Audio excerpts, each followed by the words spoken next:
hello guys hello good morning Ohio आज चाहिँ बहिनीले नयाँ ज्याकेट लाग्छ नि नयाँ होइन पुरानो भएपछि पुरानो तर यो भिडियोमा चाहिँ त्यो न्यू हो नि त गाइज लेदर न्यू लेदर कति नाना सेन्टको पो त हौ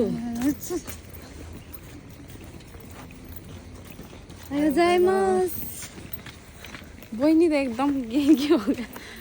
हामी बिचमा गेङ्की हो बहिनी त जसलाई नै उहायो भनिदिने तर बुढो चाहिँ तिम्रो साथी है बेला बेला तिमीलाई खोजिरहेको हुन्छ यहाँ बेला नदेखेर धेरै भयो अरे बाजेलाई नदेखेन धेरै भयो उति चाहिँ लुकुर लुकुर हिँडेर सबै स्कुल हो स्कुल हो गाह्रो छ जाडोमा मलाई बहिनीले चाहिँ भिडियोमा नयाँ नयाँ ज्याकेट चेन्ज गरेँ है फर्स्ट टाइममा हाम्रो यो ज्याकेट तर 2007 सालतिरै किनेको होला तर अहिले चाहिँ भिडियोमा देखाएन अनि यो त नब्बल हिँड्छ एयरफोन लगाएर होला कस्तो मोडल भइरहेछ दिदी आज त मलाई यो झोला मन पर्यो हौ मोडल नि तेरो झोला मन पर्यो दिदी प्लिज 14 पुरे चाहिँ त हो 14 आगे ती यस्तै हुन्छ सधैँ भिडियो नगरेर यत्रो बोलिसकेर मेरो मुख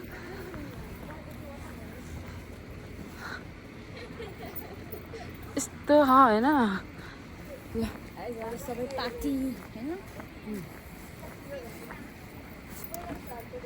आज चाहिँ हाम्रो न्यू ब्लग न्यू सुगा यहाँ डम्बा छरछिमेकी साथीहरू मेरो गाउँ जाउँला अनि गएर बसौँला अनि संसद शुभकाम सबैलाई लोसारको शुभकामना भनेको त्यस्तो भनेको थियो त्यस्तो भनेको थियो होइन लोसारमा हिजो यति रमाइलो भयो होला गाईहरू रक्सी खाएर अहिले बिहान पुवा भइहाल्यो टाउको है ठिक छ तर म नि नेपालमा गएर जस्तै रक्सी खाएर भिडियो बनाउँछु नेपालमा चाहिँ सिजनमा पुग्दैन होइन कस्तो पागल जस्तो जहिले गयो भने इन्जोय गरेर आऊ न के भयो त होइन र जिन्दगीमा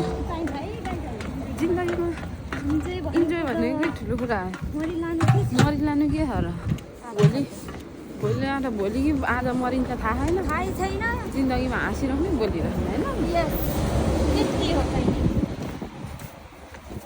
कुकुरकै मरे एक्लै मर्नु भएन त्यही त चाहिन्छ सबै के हो जिन्दगी गीत गाउँछु भनेको ल अब चाहिँ स्टार्ट ल त्यही है गीत चाहिँ फेरि ल मरि गए माटैको सिरानी के भन्छ नौलोए बहिनीलाई ल नौलोए बहिनीलाई गरौँ है चिन्जानी खोटाङ जिल्ला दिक्तेल बजार कहाँ हो तपाईँको बजार त्यही खोटाङ हो क्या त्यही भएर क्या दिक्तेल बजारलाई सम्झनामा आउँछु हजार त्यही पनि ट्राई गरेँ तर आज एकदम घाम लागिरहेछ नि एकदम घाम चाहिँ डर लागिरहेछ नि